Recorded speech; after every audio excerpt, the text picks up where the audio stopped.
I stood frozen in the doorway of my own garage, staring at the haphazard pile of my personal belongings.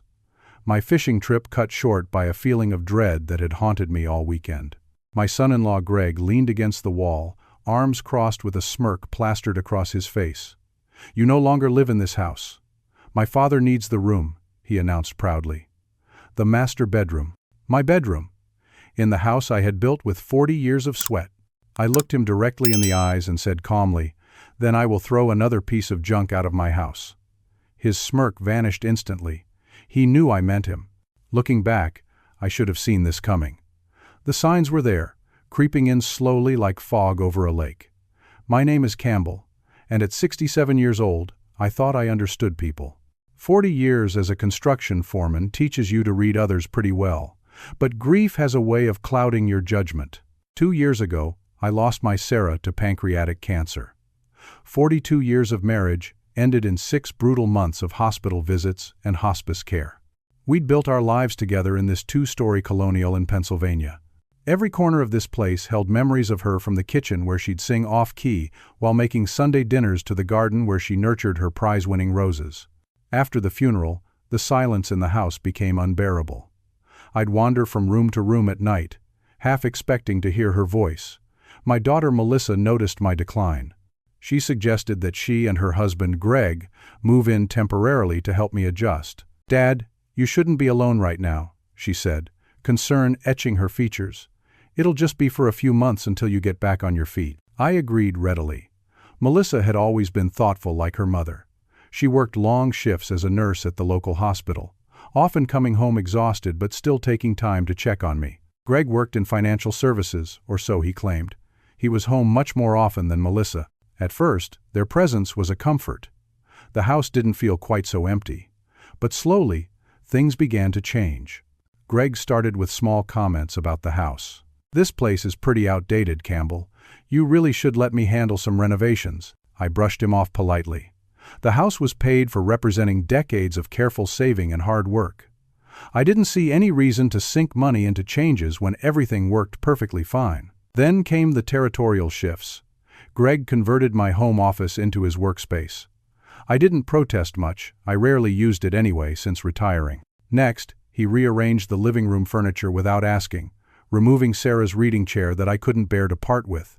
When I mentioned it, he acted surprised. "Oh, I thought you wouldn't mind. It opens up the space, don't you think? Makes it more modern." Melissa worked night shifts 3 times a week. On those nights, Greg would invite friends over loud gatherings that lasted until the early morning hours. When I mentioned the noise, Greg dismissed my concerns. "You're being too sensitive, Campbell. We're just blowing off some steam. Maybe you should get out more." Gradually, I found myself retreating to my bedroom most evenings, the only space that remained truly mine. The master bedroom with its attached bathroom had been my sanctuary. Sarah and I had chosen the paint colors together, a soft sage green that she said reminded her of springtime. Her vanity remained untouched in the corner, her perfume bottles arranged just as she'd left them. When my brother Jack invited me for a fishing weekend in Delaware, I jumped at the chance. 3 days of peace by the water sounded like heaven.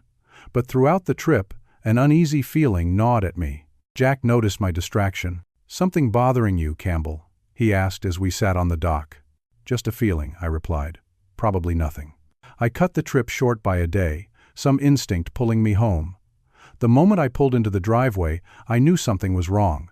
The garage door was open, which was unusual. As I stepped inside, my heart sank. There, piled carelessly against the wall, were my clothes, my personal items, even the framed photos that had sat on my dresser. Some were damaged, frames cracked from rough handling. I spotted Sarah's jewelry box on top of a stack of my winter sweaters, the lid hanging open, its contents jumbled. "Welcome home, Campbell." I turned to find Greg standing in the doorway, a smug expression on his face. "What's going on here?" I asked. Though I already knew, we've made some changes. My father needed a place to stay, and that master bedroom is way too big for just one person. He moved in this morning. "You moved my things without asking?" My voice was unnaturally calm, masking the anger building inside me. Greg shrugged. "You weren't using half that stuff anyway, and Dad needs his space. As if on cue, an older man appeared behind Greg balding, with the same smug expression as his son, Walter. I'd met him exactly twice before, both times at holiday gatherings where he'd drunk too much and made inappropriate comments. "Thanks for the upgrade," Walter said with a laugh that grated on my nerves. "Nice digs." I pushed past them into the house, heading straight for what had been my bedroom. The door was open, and the transformation hit me like a physical blow. My bed was gone, replaced by a larger one I'd never seen before. Sarah's vanity had been shoved into a corner, her perfume bottles nowhere in sight. The walls were now covered with tacky sports memorabilia. "What have you done with my bed? With Sarah's things?" I demanded, turning to face Greg, who had followed me upstairs. "We put the old mattress in storage. It was sagging anyway," Greg replied casually. "As for the rest, we cleared out some of the clutter. No one needs all those old lady trinkets taking up space." "Those trinkets belong to my wife," I said, my voice dangerously low. "Look, Campbell, you need to be practical. It's been 2 years. Time to move on, right? Besides, we've already listed your old bedroom furniture online. Got a buyer coming tomorrow." That was the moment something inside me snapped. Not in a loud, dramatic way, but in the quiet realization that this had been planned, calculated. Greg wasn't just being inconsiderate. He was systematically erasing my place in my own home. I walked back to the garage in silence, pulling out my phone as I went. Opening the local classifieds app, I found what Greg hadn't bothered to hide: my bedroom furniture, listed under his profile, described as barely used, great condition. The price was insultingly low for the solid cherrywood set that Sarah and I had saved for months to purchase on our 20th anniversary. Standing there amid the disarray of my possessions, I made a silent promise to myself and to Sarah's memory. This wasn't over, not by a long shot. The next morning, I woke with a stiff neck from spending the night on the living room couch. Greg had generously allowed me to bring in my pillow and a blanket from the garage pile. Melissa had come home from her night shift just as I was settling in. "Dad, I'm so sorry about all this," she whispered, glancing nervously toward the stairs where Greg and his father were sleeping in comfort. "Greg said it would be better to do it while you were away." I didn't know he was going to put everything in the garage. I looked at my daughter, really looked at her, and saw the dark circles under her eyes, the way she hunched her shoulders as if expecting a blow. Something wasn't right. "Melissa, this is my house," I said gently. "Your mother and I bought it before you were born. Don't you think I should have been consulted?" She twisted her wedding ring nervously. "Greg says we need to think about the future. Walter's going through a rough patch, and family helps family. She wouldn't meet my eyes. It's just temporary, Dad. Once Walter gets back on his feet." But I could tell even she didn't believe that. Over the next 2 weeks, I got a crash course in exactly what kind of man Walter Donovan was. He treated my home like a hotel and me like the staff. He left dirty dishes everywhere, tracked mud through the house, and commandeered the television from morning until night, blaring sports channels at maximum volume. "Hey, Campbell, grab me another beer while you're up," became his standard greeting, despite the fact that I was rarely up and heading to the kitchen when he said it. One evening I overheard him on the phone in what used to be my bedroom. "Yeah, I'm staying with my son for a while. The old man who owned the place is being pushed out, won't be long now. Greg's got it all figured out." A pause, followed by laughter. "Nah," the daughters wrapped around his finger.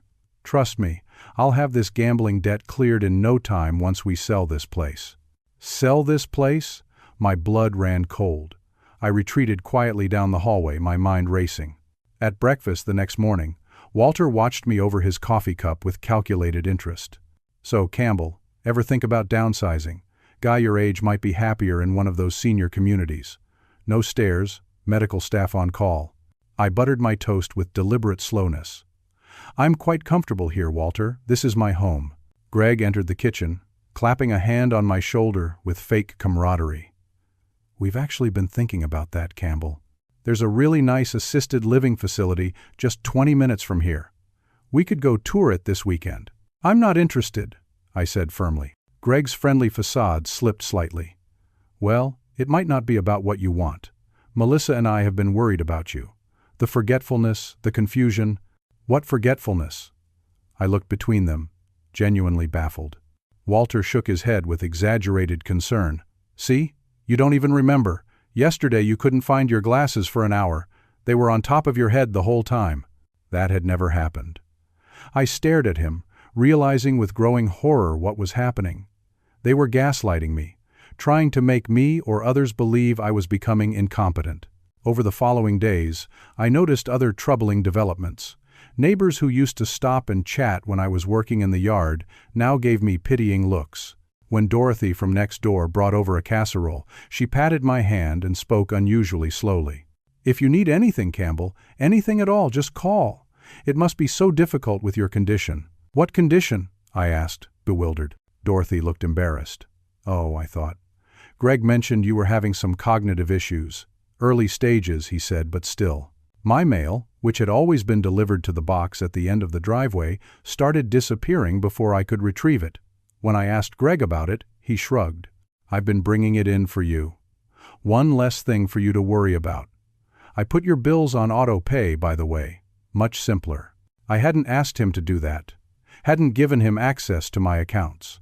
That evening I waited until the house was quiet before slipping into what used to be my home office. Greg's laptop sat on the desk. On a hunch, I checked the drawers, and there, in the bottom one, was a stack of mail addressed to me. Bank statements, pension fund updates, medical correspondence. One envelope caught my eye.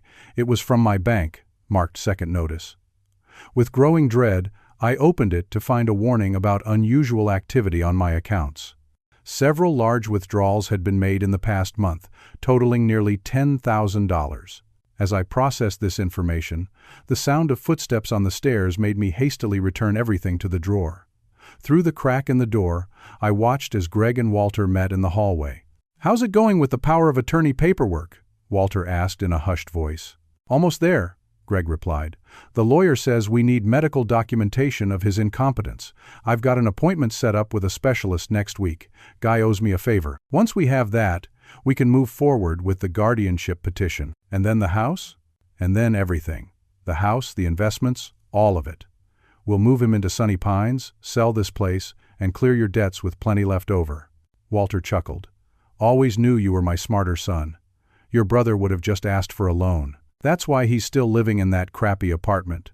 And I'm about to own a mortgage-free colonial," Greg replied with a cold smile. "Just keep playing your part. The more confused Campbell appears to others, the easier this will be." I stayed frozen in place long after they'd returned to their rooms. The full scope of their plan was now clear to me. This wasn't just about taking over my bedroom. They wanted everything. My home, my money, my freedom. And they were willing to destroy my reputation, my relationships, and my independence to get it. That night, as I lay awake on the uncomfortable couch, I made a decision. I wouldn't confront them, not yet. That would only alert them that I was onto their scheme. Instead, I would gather evidence, build allies, and prepare for a counterattack they wouldn't see coming. They thought I was just a confused old man, easy to manipulate and discard. They had no idea who they were dealing with. For 40 years, I'd managed construction sites with hundreds of workers, navigated union disputes, and handled million-dollar budgets. I hadn't survived that long by being weak or gullible. As dawn broke, I finalized my plan. First step. I needed to establish my mental competence beyond any doubt. The next morning, I called my longtime doctor from a payphone at the gas station 2 blocks away. I didn't trust the privacy of my cell phone anymore, not with Greg so interested in my condition. Dr. Marshall had been my physician for over 20 years. He sounded surprised to hear from me. "Campbell, good to hear your voice. Is everything all right? I need to see you. Today, if possible. And I'd appreciate if you kept this appointment confidential." There must have been something in my voice that conveyed the urgency, because he rearranged his schedule to see me during lunch. In his office, I explained the situation without embellishment. The takeover of my home, the rumors about my mental decline, the plan for a forced guardianship. Dr. Marshall listened with growing concern. When I finished, he leaned forward. "Campbell, I've known you for decades. There's nothing wrong with your mind. Let's run some tests to document that fact." He conducted a thorough cognitive assessment, testing my memory, problem-solving abilities, and general mental acuity. At the end, he sat back with a satisfied nod. "Perfect scores across the board, as I expected. You're sharp as a tack, Campbell. I'm documenting this in your medical record, and I'll provide you with a formal letter stating my professional opinion of your cognitive health." I felt a weight lift from my shoulders. "Thank you, Richard. This means a lot. Now, he continued, his expression turning serious, what you're describing sounds like potential elder abuse. Financial exploitation, psychological manipulation, isolation tactics, these are serious issues. Have you considered contacting Adult Protective Services? Not yet, I replied. I need more evidence first, and I need to be careful. My daughter is caught in the middle of this. He nodded thoughtfully. I understand. But don't wait too long. And Campbell, be safe. People capable of this kind of manipulation can become dangerous when their plans are threatened. With the doctor's letter secured in my pocket, I made my next move. I called Tony, my best friend from my working days. Tony and I had run construction sites together for 30 years before we both retired. If anyone would have my back, it would be him. We met at a diner well away from my neighborhood. Tony listened with growing anger as I laid out what had been happening. Those conniving bastards, he growled when I finished. Campbell, you need to get out of that house. Come stay with Maggie and me until this is sorted. I can't abandon my home, I said. That's exactly what they want. Besides, I need to be there to gather evidence of what they're doing. Tony frowned, then nodded reluctantly. I get it, but you need security. Some way to document what's happening when you're not around. That afternoon, Tony and I went shopping for small, inconspicuous security cameras. Nothing obvious, just tiny devices that could be hidden in plain sight. We also purchased a new laptop that Greg didn't know about and a prepaid phone. I would keep these at Tony's house, retrieving the camera footage when I visited him under the pretense of our regular chess games. Next, I visited my neighbor Dorothy. We'd lived next door to each other for over 30 years. Her late husband and I used to share tools and help each other with home projects. I needed to know exactly what Greg had been telling people. Dorothy invited me in for coffee, clearly relieved to see me looking well. Campbell, I've been worried sick about you, she admitted. Greg told several neighbors that you've been diagnosed with early-onset dementia, said you sometimes wander and get confused. And you believed him? I couldn't keep the hurt from my voice. She had the grace to look ashamed. I should have come directly to you. It's just, he seemed so concerned. And Melissa backed him up, said they were looking into care facilities. Did they mention anything about selling my house? Dorothy's eyes widened. As a matter of fact, yes. Greg asked if I knew any good realtors, said they might need to liquidate assets for your care. My suspicions confirmed, I filled Dorothy in on what was really happening. By the end, she was furious. That's despicable. Using your own daughter to steal your home. She grabbed my hand. Campbell, I'm on your side. Whatever you need. Just keep your eyes open, I told her. If you see anything suspicious, let me know.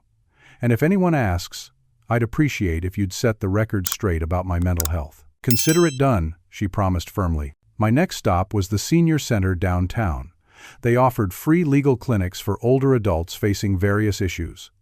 The counselor I spoke with, a retired attorney named Paul, listened carefully to my situation. This is unfortunately common, he said with a sigh. Financial exploitation by family members is one of the fastest-growing forms of elder abuse. What are my options? I asked. Document everything, Paul advised. Keep a detailed journal. Secure your important papers, birth certificate, deed to the house, insurance policies, investment statements.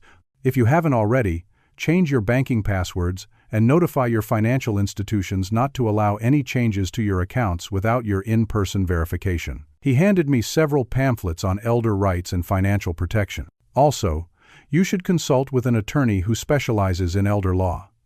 I can give you some recommendations. Back at the house, I maintained my facade of mild confusion and compliance. I pretended not to notice when Greg intercepted my phone calls or when Walter borrowed my credit card from my wallet. All the while, I was carefully documenting every incident, setting up my hidden cameras, and securing my most important documents in a safe deposit box at a bank Greg didn't know I used. One evening, while Greg thought I was napping in the living room, I overheard him in the kitchen with Walter. The lawyer says we need his signature on these power of attorney forms, Greg said in a hushed voice. So forge it, Walter replied bluntly. It's not that simple. For something this important, we need witnesses. But I've got a plan. Remember how I mentioned Campbell's been forgetting to take his blood pressure medication? Yeah, so? He hasn't actually been forgetting. I've been replacing his pills with sugar tablets. His doctor's appointment is next week. When his blood pressure reads through the roof, I'll suggest it's affecting his cognition. Between that and his forgetfulness, we should have enough for the doctor to question his capacity. I felt a chill run through me. No wonder I'd been feeling lightheaded lately. They were actively endangering my health to further their scheme. Later that night, I carefully checked the pill container on the kitchen counter, the one I'd stopped using once I realized something was wrong. Sure enough, the tablets inside looked similar to my prescription but weren't the same. I took photos with my new phone, adding them to my growing file of evidence. Then, using a flashlight under the dining room table where the security camera I'd installed had a clear view, I examined the documents Greg had left in his briefcase. There it was, a power of attorney form with a clumsy attempt at my signature already on it. They hadn't waited for their elaborate blood pressure scheme. They were already trying to forge my financial documents. That night, I made copies of everything I found using the portable scanner Tony had lent me. The evidence was mounting, and soon I would be ready to act. But I needed one more crucial piece of information. The next day, while Greg was in the shower, I quickly searched through his desk. In the back of a drawer, I found a folder labeled Previous Addresses. Inside was a lease agreement from an apartment in Ohio, along with some old bills. The name on them caught my eye: Gregory Schaefer. Greg had changed his last name. Why? With this new lead, I went to the public library and used their computers to search for information on Gregory Schaefer. What I found made my blood run cold. 6 years ago, Gregory Schaefer had been arrested in Cincinnati for financial exploitation of an elderly person, his former father-in-law from his first marriage. The charges were ultimately reduced through a plea deal, but the pattern was identical. Move in with an older relative, isolate them, claim they were experiencing cognitive decline, then drain their accounts. Melissa didn't know. She couldn't know. My daughter would never knowingly participate in something so vile. But somehow, Greg had manipulated her into believing I needed their help. As I drove home, a new determination filled me. I had everything I needed now. It was time to consult a lawyer and prepare my counterattack. These men had picked the wrong, confused old man to target. The attorney, Laura Winters, specialized in elder law and had a reputation for being tenacious. Her office was in a converted Victorian house downtown, warm and inviting but with an undercurrent of no-nonsense efficiency that I appreciated immediately. "Mr. Jenkins," she greeted me, using the pseudonym I'd given when making the appointment. "How can I help you today?" "I need to reclaim my home and protect myself from financial exploitation," I replied, then laid out my situation in detail. To her credit, Laura didn't seem shocked. She listened intently, taking notes and occasionally asking clarifying questions. When I finished, she sat back and tapped her pen against her legal pad. "This is textbook elder abuse, Mr. Campbell, and the fact that your son-in-law has a previous arrest for the same behavior will be very significant." She leaned forward. "What exactly do you want to happen here?" I considered the question carefully. "I want my house back completely. I want Greg and his father removed. I want my daughter to understand what's been happening. And I want to make sure they can never try this with anyone else." Laura nodded. "We can pursue both civil and criminal remedies. The financial exploitation and the tampering with your medication are criminal offenses. The property issues we can handle with emergency court orders establishing your clear ownership and right to occupy your home without interference." "And my daughter?" I asked quietly. Laura's expression softened. "Based on what you've told me, she appears to be another victim of manipulation. We'll approach the situation with that in mind." Over the next week, I worked closely with Laura to build our case. I provided her with copies of all the evidence I'd gathered: the forged power of attorney document, photos of the tampered medication, security camera footage showing Greg and Walter discussing their plans, bank statements showing unauthorized withdrawals, and the documentation of Greg's previous arrest. Meanwhile, I continued my careful performance at home. I acted increasingly resigned to the situation, even mentioning that perhaps they were right about assisted living. This seemed to make Greg lower his guard slightly. "See, Walter? I told you he'd come around eventually," Greg said one evening, not realizing I could hear them from the hallway. "About time," Walter replied. "The sooner we get him out of here, the sooner we can sell this place." "Patience," Greg cautioned. "We need to do this by the book. Once we have the guardianship established, we can do whatever we want with his assets, and it's all perfectly legal." "How much longer?" 2 weeks, tops." The hearing is scheduled for the 15th. After that, Campbell becomes a ward of the court with us, as his guardians, of course. Then we move him to Sunny Pines, sell this place, clear your gambling debts, and still have plenty left over. What about Melissa? Walter asked. She still thinks this is all temporary. Greg laughed. She believes what I tell her to believe. Once Campbell's declared incompetent, she'll accept that it's for his own good. She's too busy with her nursing career to question the details. Their casual dismissal of my daughter's intelligence angered me nearly as much as their plans for my property. Melissa was being used as a pawn in their scheme, her concern for my well-being twisted into something ugly. The next day, I managed to get Melissa alone for lunch, while Greg was supposedly at work, though I now suspected he'd lost his job months ago and was merely pretending to work remotely. We met at a small cafe where we used to have father-daughter dates when she was younger. Melissa looked exhausted, the demands of her nursing job and the stress at home clearly taking a toll. "How are you really doing, sweetheart?" I asked gently. She pushed her salad around the plate. "I'm fine, Dad, just tired." "And how are things with Greg?" A shadow crossed her face.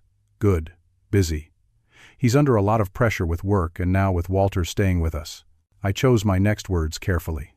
"Melissa, I need to ask you something important. Did Greg tell you he was changing my medication?" Her head snapped up. "What? No. What are you talking about?" "He's been replacing my blood pressure pills with sugar tablets. That's why I've been feeling dizzy lately." "Dad, that can't be right." But the doubt in her eyes told me she wasn't entirely surprised. "He's also been spreading rumors that I have dementia. Has he mentioned anything about a guardianship hearing?" Melissa paled. "He said it might eventually come to that. For your own safety. But not now, not yet." "The hearing is scheduled for the 15th of this month," I said quietly. "He's been forging my signature on legal documents." "No." She shook her head vehemently. "No, you must be confused. Greg wouldn't." "Honey, I know this is hard to hear, but I need you to look at something." I slid an envelope across the table. "These are bank statements showing withdrawals I never made." And this I produced a second envelope. "This is documentation of Greg's arrest 6 years ago for elder financial abuse against his former father-in-law." Melissa's hands trembled as she opened the envelopes. I watched as confusion gave way to shock, then to a dawning horror. "His name was Schaefer," she whispered. "He told me he changed it because of a difficult relationship with his father. Said he took his mother's maiden name." "He lied," I said gently. "About that and many other things." Tears welled in her eyes. "Dad, if what you're saying is true, I helped him do this to you. I believed him when he said you were slipping." I reached across the table and took her hand. "You were manipulated by someone who's very good at it. You're as much a victim as I am." She wiped her eyes, a new resolve hardening her features. "What do we do now?" "I have a plan," I told her. "But I need to know, are you with me?" She squeezed my hand tightly. "I'm with you, Dad, all the way." That afternoon, Melissa went back to the house as normal, giving no indication of our conversation. Meanwhile, I met with Tony to retrieve the latest security camera footage. What we found was even more damning than I'd expected. In one clip, Greg and Walter could be clearly seen going through my financial documents, discussing which accounts to target next. In another, Greg demonstrated to Walter how he'd been tainting my food with something to make me drowsy during the day, further evidence of their campaign to make me appear mentally compromised. But the most shocking discovery came when we reviewed footage from the camera in my former bedroom. Walter was on the phone, bragging to someone about their scheme. "Yeah, the old man doesn't suspect a thing," he said with a laugh. "Greg's got it all worked out. We'll be sitting pretty once we sell this place. 400,000, easy.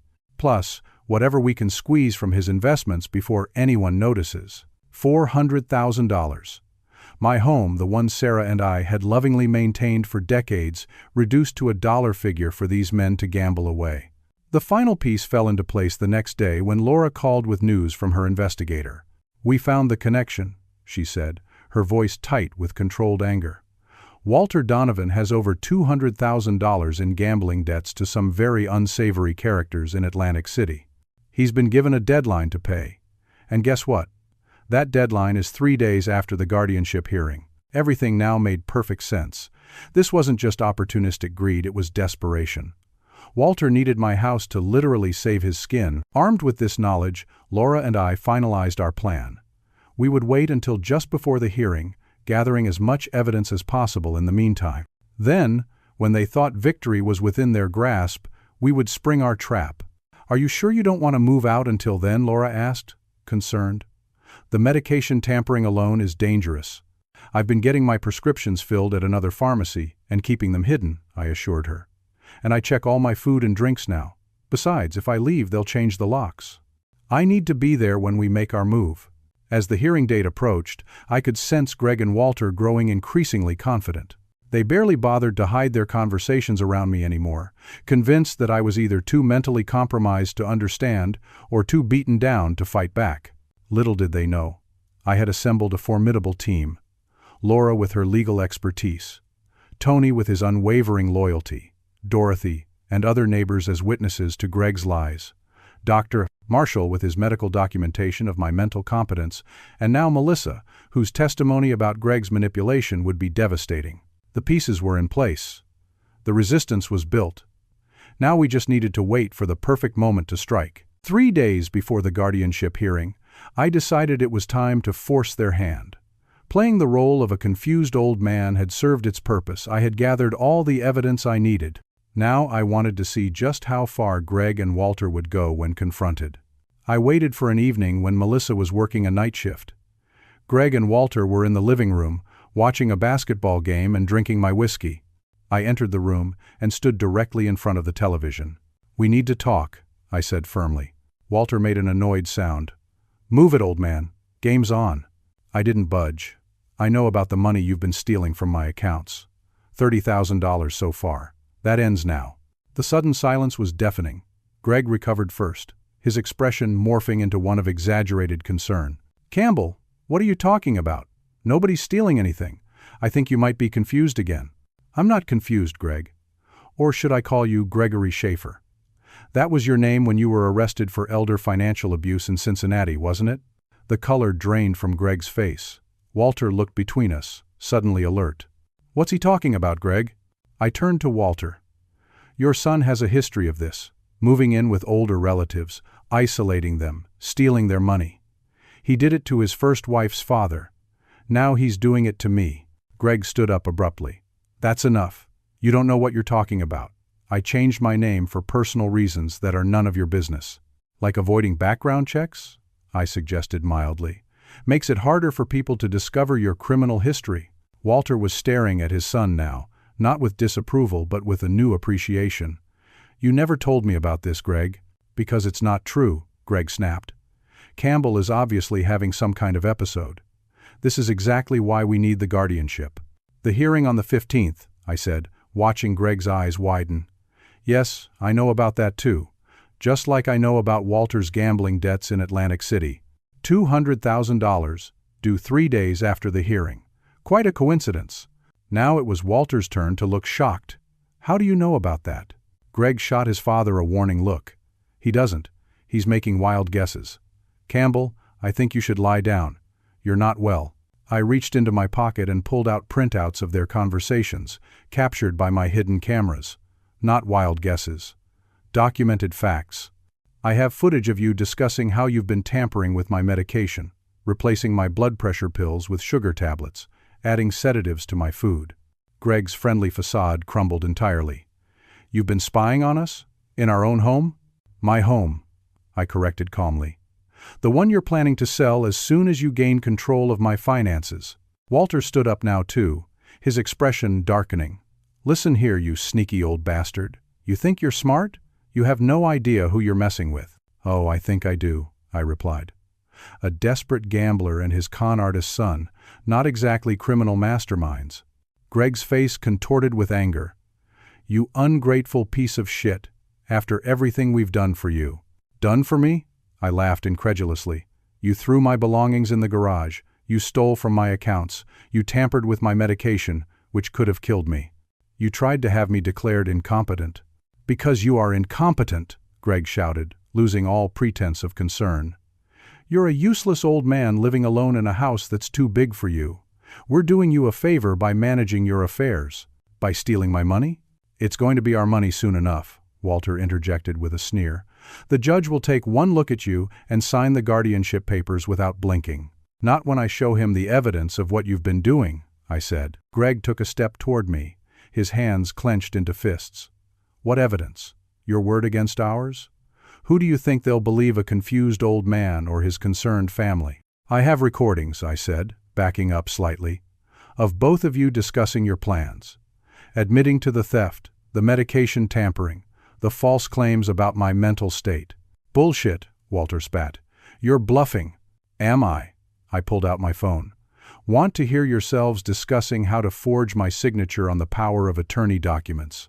Or maybe the part where you talk about selling my house to pay off Walter's gambling debts? Greg lunged forward, grabbing for the phone. Give me that! I sidestepped, but Walter was there, blocking my retreat. For a man in his 60s, he moved with surprising speed, shoving me roughly against the wall. Where are the recordings? He demanded, his face inches from mine. All of them. Now.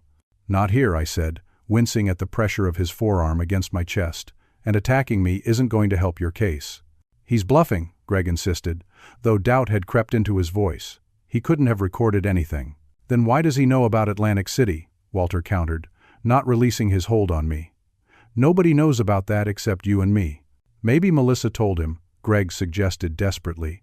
She must have overheard us. Melissa doesn't know anything, Walter scoffed. You made sure of that, remember? I used their argument as an opportunity to twist away from Walter's grip. Melissa knows everything now, I said, straightening my shirt. I told her about your previous arrest, Greg. Showed her the bank statements with the unauthorized withdrawals. Greg's expression flickered between rage and panic. You're lying. She would have said something to me. She's a better actor than you give her credit for, I replied. Just like I was when I pretended not to notice what you were doing these past weeks.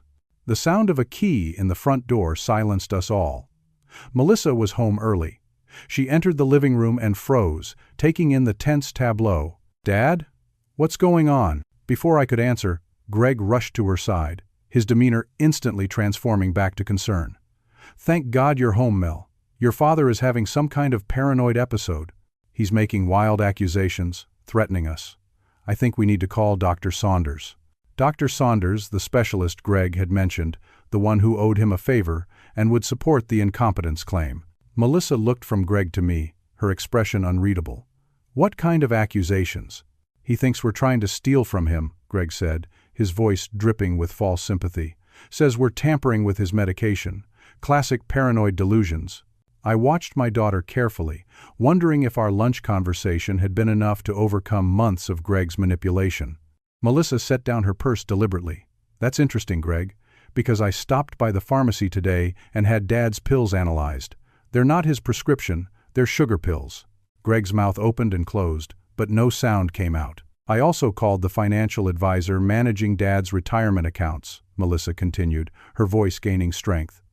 The one you said was helping us plan for Dad's care? He's never heard of you, but he did mention some unusual withdrawal attempts that were blocked because they didn't have proper authorization. Walter cursed under his breath. Greg made one last desperate attempt. Mel, baby, I can explain. Your dad needs specialized care. The money was for a deposit at Sunny Pines. I was going to tell you once it was arranged, make it a surprise. A surprise? Melissa's voice was ice cold. Like the surprise of discovering my husband has a criminal record for elder abuse, or the surprise of learning my father's medication was being tampered with. Those kind of surprises, Greg? The blood drained from Greg's face. Walter, sensing the tide turning against them, made a move toward the door. I'm not staying for this family drama. Call me when you've sorted it out, Greg. You're not going anywhere, I said firmly. Not until we've resolved the matter of my stolen money and property. Walter's expression turned ugly. Try and stop me, old man. He shoved past me roughly, knocking me off balance. I stumbled, catching myself against the wall. Melissa rushed to my side, but Greg grabbed her arm. Melissa, don't listen to him. He's manipulating you. She wrenched her arm free. The only one doing any manipulating is you. It's over, Greg. I want you out of this house. Both of you. Greg's face contorted with rage. This isn't over. Not by a long shot. He turned to me, jabbing a finger in my direction. You think you're clever? You have no idea what's coming. By the time I'm done with you, you'll be lucky if they let you have visitors in that care home. Are you threatening my father? Melissa demanded, stepping between us. I'm promising him, Greg snarled.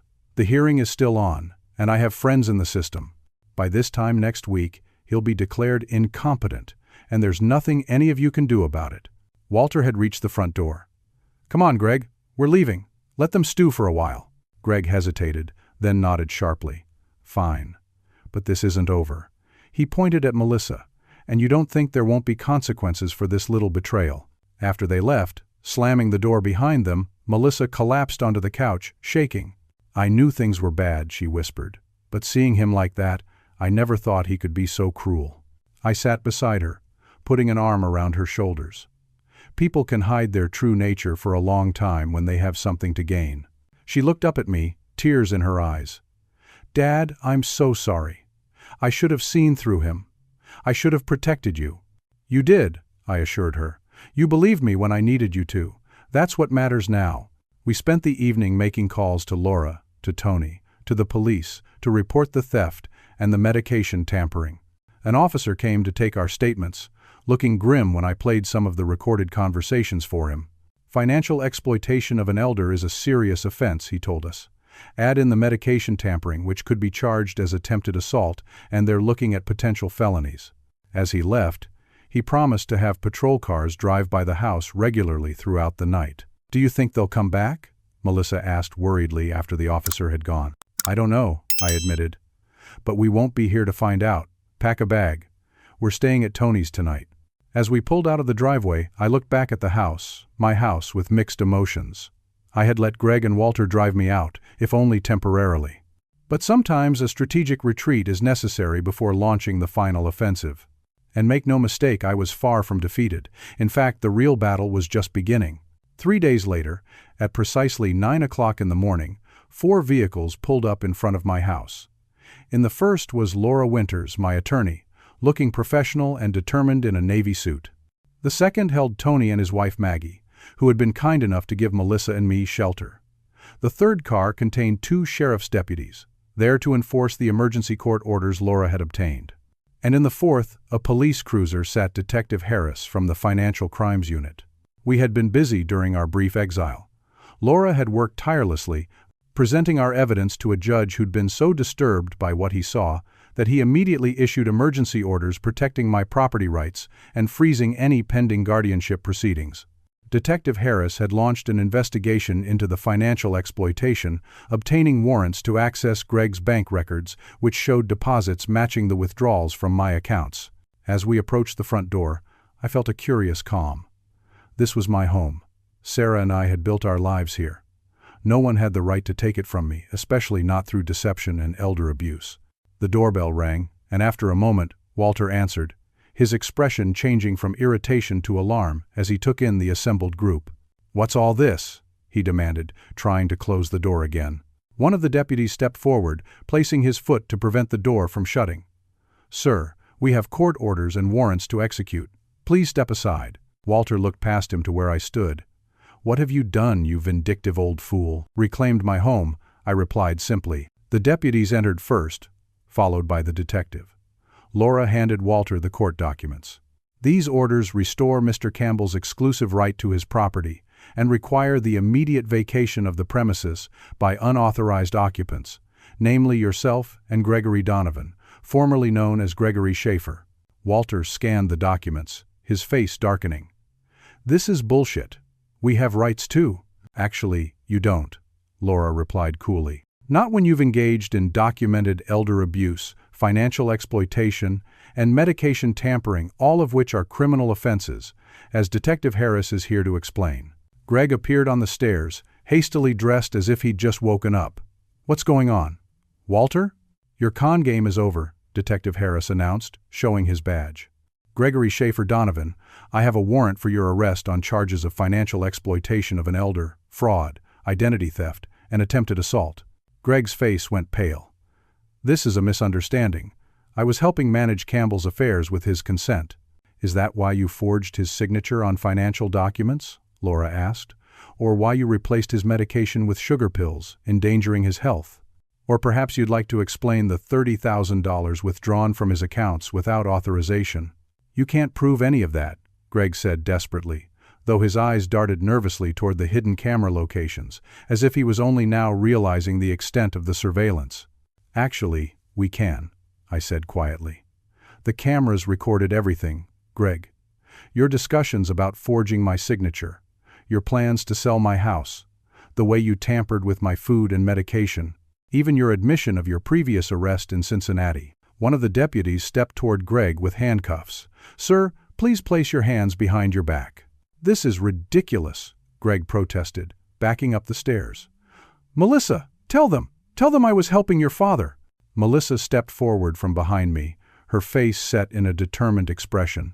"The only person you were helping was yourself, Greg. You lied to me. You manipulated me into thinking my father needed care he didn't need. You stole from him. You could have killed him with your medication tampering." "Baby, please?" Greg wheedled, his tone suddenly desperate. "Everything I did was for us, for our future." "Our future doesn't include stealing from my father," Melissa replied firmly, "or abusing his trust."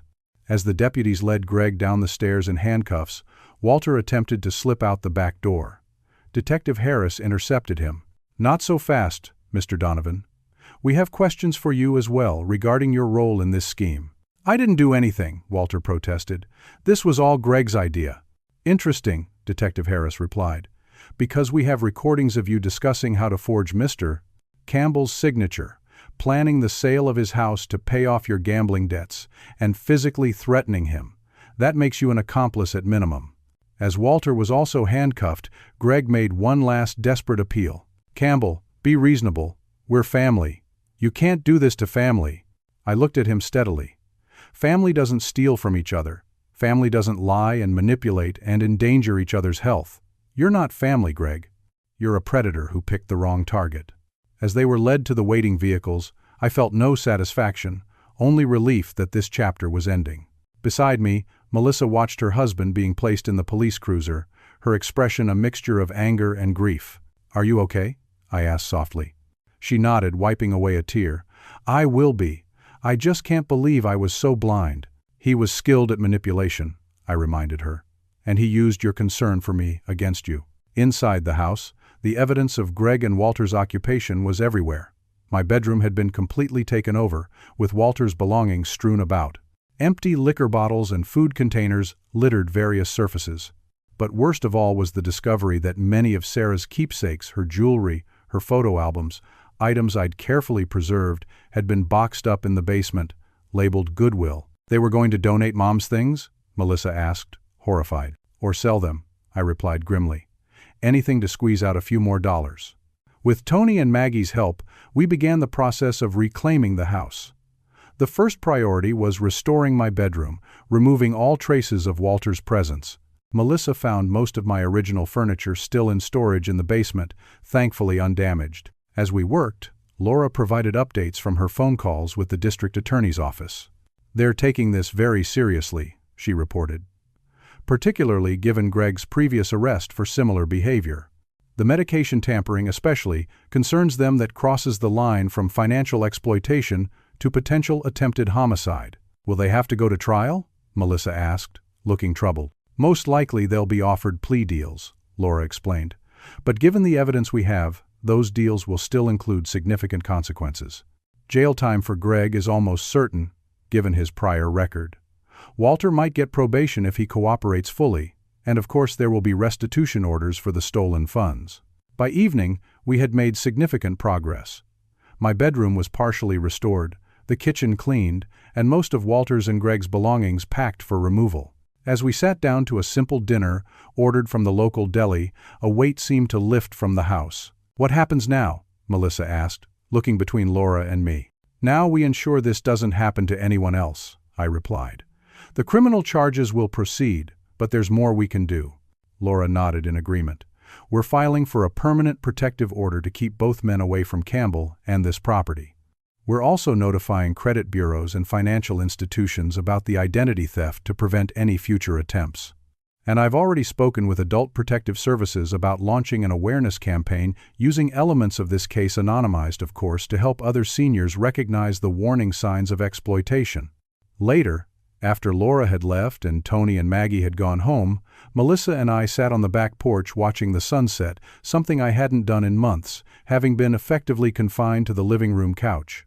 "I'm filing for divorce tomorrow," Melissa said quietly. "Are you sure?" I asked, though I already knew her answer. She nodded firmly. "I can't stay married to someone who would do this to anyone, but especially to my father." She looked over at me. "Would it be okay if I stayed here for a while? Just until I get back on my feet?" I reached out and took her hand. "This will always be your home too, Melissa, for as long as you need it." As darkness fell, I felt a sense of peace I hadn't experienced since before Sarah's death. My home was mine again. My daughter was safe. The men who had tried to take everything from me were facing justice. And perhaps most importantly, I had proven to myself that even at 67, I was still strong enough, still smart enough, to stand up against those who would try to victimize me. Greg had underestimated me severely. He'd seen only an aging widower, vulnerable in his grief. He hadn't seen the man who'd managed construction sites for decades, who'd faced down union disputes and weathered economic downturns. He hadn't recognized that the skills that had served me throughout my career, observation, planning, decisive action, hadn't diminished with age.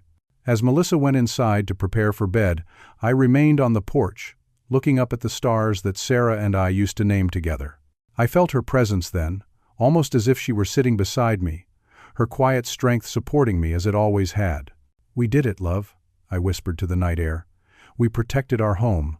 And somewhere, in the gentle evening breeze, I could almost hear her reply, "I never doubted you would." 6 months passed, bringing with them profound changes. The criminal cases against Greg and Walter proceeded swiftly, bolstered by the overwhelming evidence we had gathered. Greg ultimately accepted a plea deal that included 5 years in prison for elder financial abuse, fraud, and medication tampering. His prior record in Ohio, which the prosecutor introduced as evidence of pattern and practice, had significantly strengthened the case against him. Walter, facing his own charges as an accomplice, turned state's evidence against his son in exchange for a more lenient sentence. He received 3 years of probation, mandatory gambling addiction treatment, and was ordered to pay restitution for his role in the theft. Melissa's divorce was finalized with remarkable speed, the evidence from the criminal case eliminating any contest from Greg. She continued living with me, working her nursing shifts, and gradually healing from the betrayal. Sometimes I would hear her crying quietly in her room at night, and my heart would ache for her pain. But day by day, her smile returned, her confidence rebuilding. The house transformed as well. We repainted rooms, rearranged furniture, erasing the physical reminders of Greg and Walter's presence. Melissa suggested creating a small memorial corner in the living room for Sarah, a place where her photo, her favorite books, and a few cherished mementos could be displayed. "Mom should still have a presence here," she said as we arranged the items. This was her home too. The simple gesture brought both healing and closure. Rather than hiding Sarah's memory away in grief, we were acknowledging her continued importance in our lives. One unexpected development came through Laura Winters, my attorney. After my case concluded, she invited me to speak at a seminar she was conducting on elder financial abuse prevention. Initially reluctant, I eventually agreed. Standing before a room of seniors at the community center, I shared my experience, the gradual isolation, the gaslighting, the subtle way my agency had been stripped away bit by bit. As I spoke, I saw recognition dawn in many eyes. One elderly woman approached me afterward, tears streaming down her face. "You've described exactly what my nephew has been doing," she whispered. "I thought I was imagining things, that maybe I really was becoming forgetful." That conversation led to another, and another.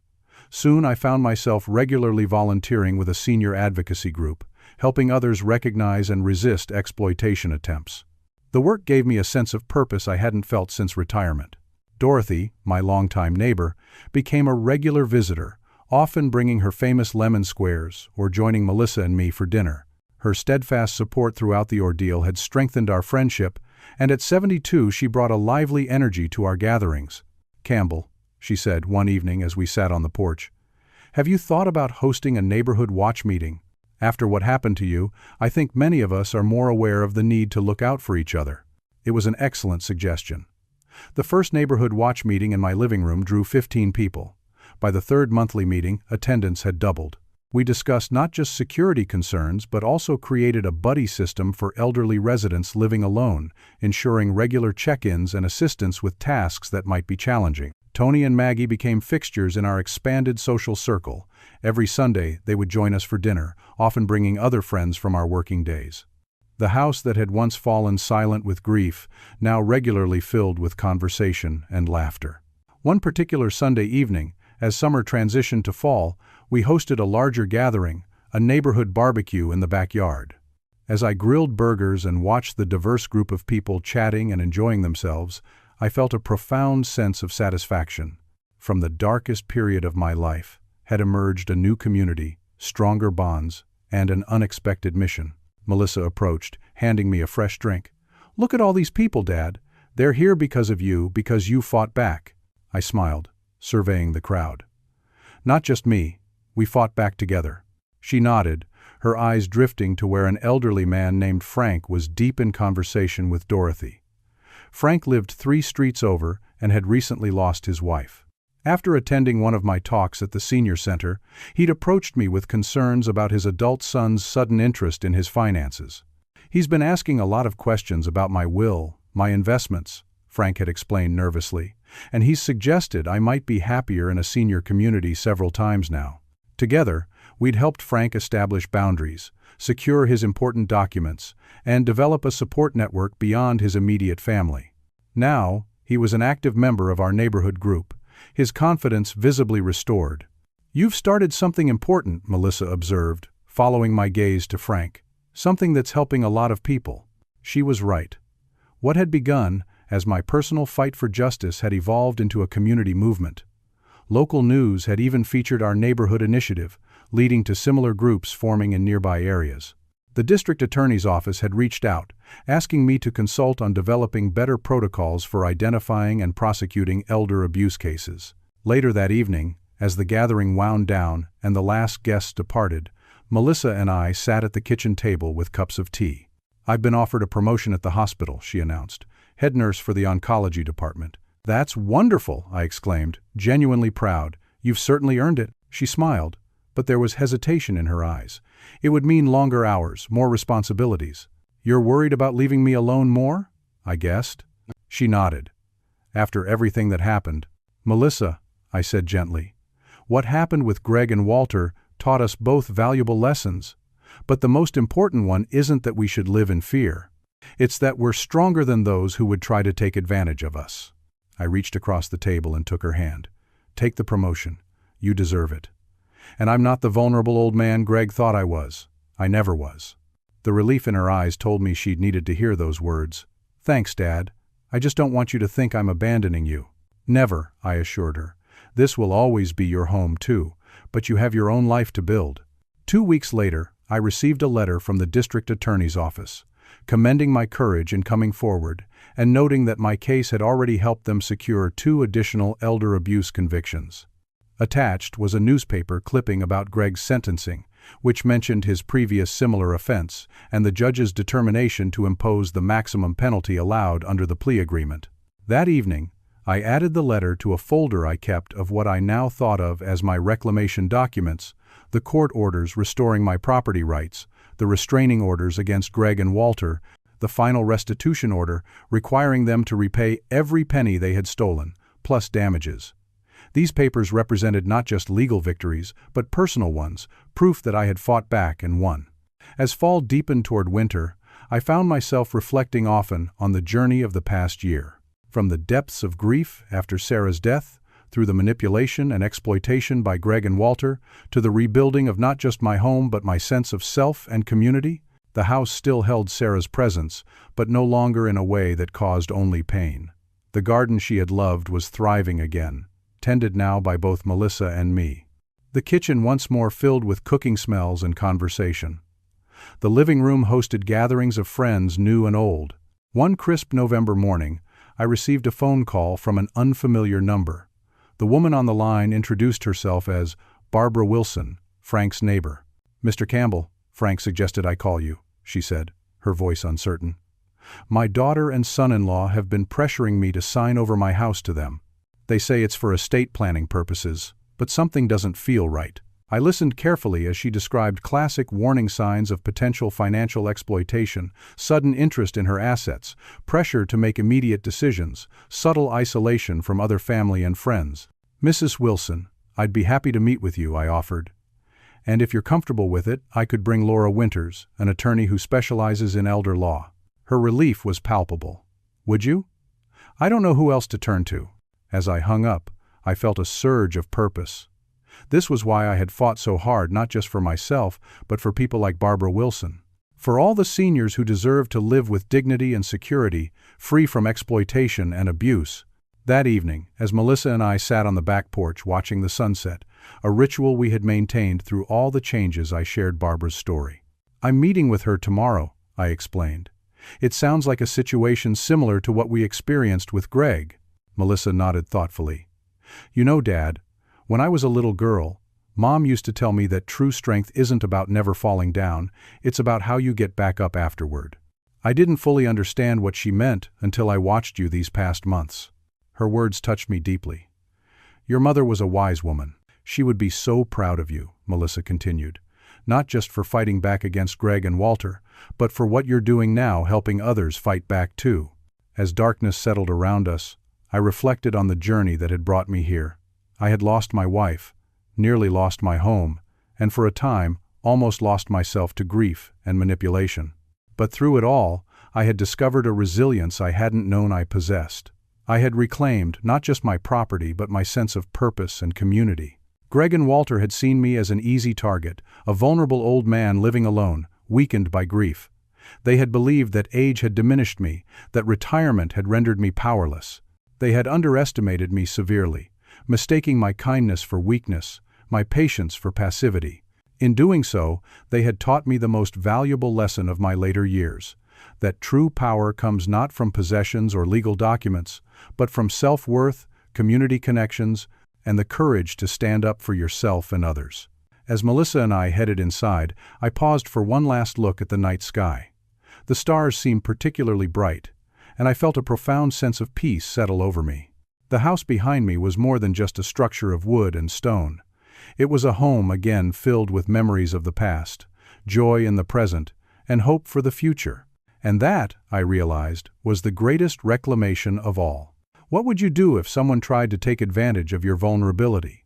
Have you ever had to stand up against injustice, whether for yourself or someone else? Share your experiences in the comments below. And if this story resonated with you, please like, subscribe, and share to help others recognize the warning signs of elder exploitation. Thank you for joining me on this journey, and remember, we're never too old to reclaim our power.